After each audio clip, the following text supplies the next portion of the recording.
Untuk tahun 1447 Hijriah atau 2026 Masehi, pemerintah mengusulkan rata-rata BPIH per jamaah sebesar 88.409.365.45 rupiah. Tahukah kamu, setiap tahun jutaan umat Islam di Indonesia menanti-nanti satu momen yang begitu sakral, kesempatan untuk menunaikan ibadah haji ke Tanah Suci. Namun, di balik semangat dan kerinduan itu, ada kenyataan yang tak bisa dihindari, antrian panjang yang seolah tak berujung. Dan kabar terbaru dari Arab Saudi pun sudah keluar. Kuota haji Indonesia untuk tahun 2026 belum mengalami peningkatan. Masih tetap di angka 221.000 jamaah, sama persis seperti tahun 2025. Padahal, jumlah pendaftar terus melonjak dari tahun ke tahun, hingga kini sudah mencapai lebih dari 5 juta calon jamaah. Bahkan di beberapa daerah, masa tunggunya bisa mencapai 30-35 tahun. Bayangkan, mendaftar di usia muda, tapi mungkin baru berangkat di usia senja. Lalu muncul pertanyaan besar, dengan kuota yang tidak bertambah, apakah biaya hajinya juga akan tetap tinggi? Atau justru ada kabar baik di tahun 2026 ini? Kabar menariknya, pemerintah baru saja mengumumkan rincian biaya haji terbaru yang katanya sedikit lebih ringan dibanding tahun lalu. Benarkah demikian? Berapa total biaya yang harus disiapkan oleh calon jamaah haji tahun depan? Dan seperti apa pembagian biayanya? Semua jawabannya akan kita bahas tuntas dalam video kali ini. Tapi sebelum itu, jangan lupa untuk subscribe dan aktifkan lonceng notifikasi supaya kamu tidak ketinggalan kabar terbaru seputar haji, umroh, dan kisah inspiratif dari Tanah Suci. Mari kita mulai pembahasannya.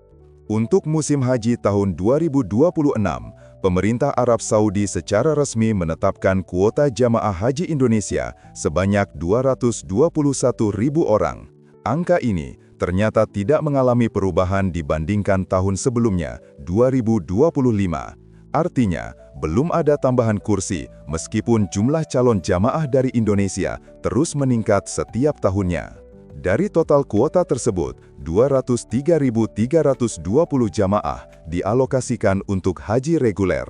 Rinciannya meliputi 201.585 jamaah reguler murni, ditambah 1.050 petugas haji daerah (PHD), serta 685 pembimbing dari KBIHU atau Kelompok Bimbingan Ibadah Haji dan Umroh.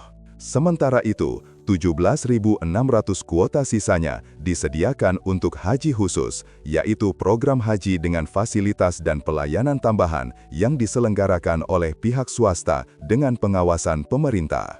Meskipun jumlah kuota totalnya masih sama, tantangan terbesar justru datang dari daftar tunggu yang semakin panjang. Beberapa provinsi di Indonesia, seperti Sulawesi Selatan, Kalimantan Selatan, dan Nusa Tenggara Barat, memiliki masa antrean yang bisa mencapai 30 hingga 35 tahun. Dengan kondisi ini, banyak masyarakat berharap agar pemerintah Indonesia bisa melobi Arab Saudi untuk menambah kuota pada tahun-tahun berikutnya. Pemerintah sendiri beralasan bahwa pembatasan kuota ini berkaitan dengan kapasitas wilayah Mina dan Mekah yang belum memungkinkan penambahan besar-besaran jamaah dari seluruh dunia. Meski begitu, Indonesia tetap menjadi negara dengan kuota haji terbesar di dunia, disusul oleh Pakistan dan India.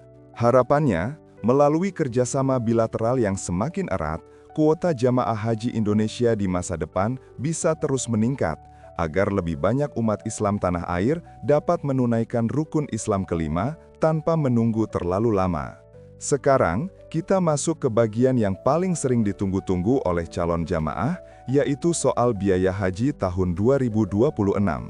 Pemerintah, melalui Kementerian Agama, telah mengusulkan rata-rata biaya penyelenggaraan ibadah haji sebesar Rp88.409.365 per jamaah. Jika dibandingkan dengan tahun 2025, jumlah ini turun sekitar 1 juta rupiah. Sekilas memang tampak sebagai kabar baik, tapi tetap saja, angka 88 juta bukanlah jumlah kecil bagi sebagian besar masyarakat Indonesia.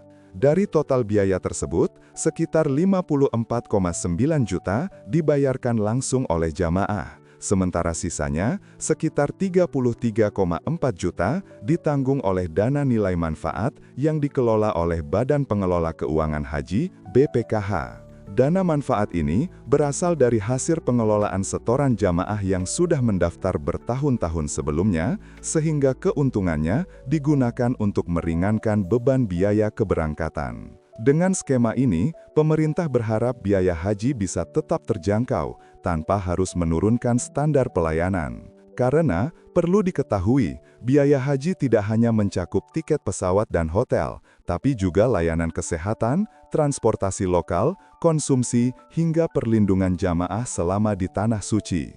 Jadi, meskipun ada penurunan nominal, secara keseluruhan, biaya haji 2026 masih tergolong tinggi dan menjadi tantangan tersendiri bagi calon jemaah yang sudah menabung bertahun-tahun. Namun, langkah efisiensi yang dilakukan pemerintah ini setidaknya memberi harapan bahwa biaya haji bisa lebih stabil dan transparan di masa depan.